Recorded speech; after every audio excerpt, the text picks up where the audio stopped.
আর বন্ধুরা, তো শীতকাল মানে তো সবুজ, আর সকালবেলায় একটুখানি যদি একটু ভালো ব্রেকফাস্ট হয়ে যায় স্যালাড টাইপের, তাহলে খুব ভালোই যায় দিনটা।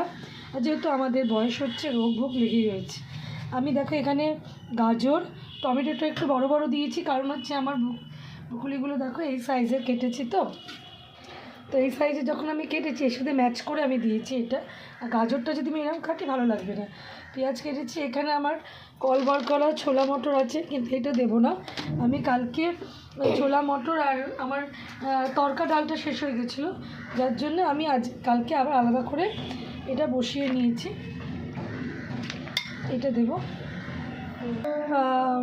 টমেটো, কাঁচা লঙ্কা, গাজর আর শসা। আরটা বাড়িতে নেই, আনতে ভুলেও গেছে বাবা। শসাটা দেবে আর ধনেপাতা দেবে, এই দুটো আমার কাছে আজকে এই মুহূর্তে নেই। এরপর ব্রকলিগুলো একটুখানি গরম জলে ভাপিয়ে নেবে, আর তার সাথে বাঁধাকপি খুব ছোট্ট ছোট্ট করে কুচিয়ে নেবে। গ্রিন, হ্যাঁ গ্রিনেরই সব জিনিসটা বানাচ্ছি স্যালাডটা।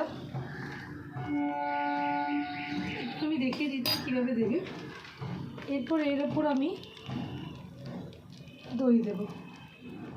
এই দইয়ের বদলে কেউ অলিভ অয়েল দিতে পারো, মানে যেটা রান্নাতে ইউজ হয়। আর তোমরা এও দিতে পারো, কী বলে বাটার। আমি কালকে করেছিলাম বাটার দিয়ে, আজকে আমি এটা দিয়ে করলাম। একদিন ঘুরিয়ে ফিরিয়ে করবে, বুঝলে, ভালো লাগবে।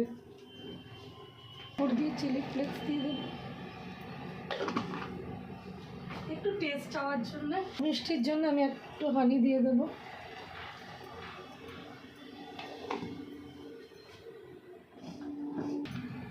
একটু চাট মশলা দিয়ে দেবে, ভালো লাগবে। কী হবে, টক দই তোমার অলরেডি টক করছে জিনিসটাকে। এই স্যালাডটা যখন মাখবো তখন আবার মজে যাবে। করতে পারো, বাট আমি এখানে একদম পিওর বিটরুটটা ইউজ করলাম। এরপর এটা একটু বড় চামচের সাহায্যে নেড়ে নেব। সেইগুলো আমি দেবো। কোনো সময় একটু সারাদিনের মধ্যে একবার একটু হালকা রিচ খেলে আর দুটো টাইম একটুখানি হেলদি খেয়ে নিলে, তাহলে দেখবে ব্যালেন্স ডায়েট হয়ে যায়। কারণ এখন শীতকাল তো একটু খাওয়া বেশি হচ্ছেই।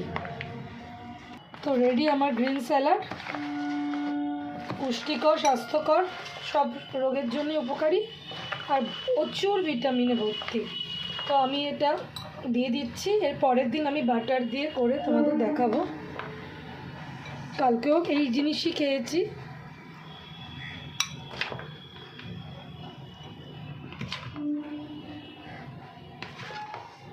এটা এক বাটি খেলে না ফুল, আর কিছু লাগবে না এর সাথে।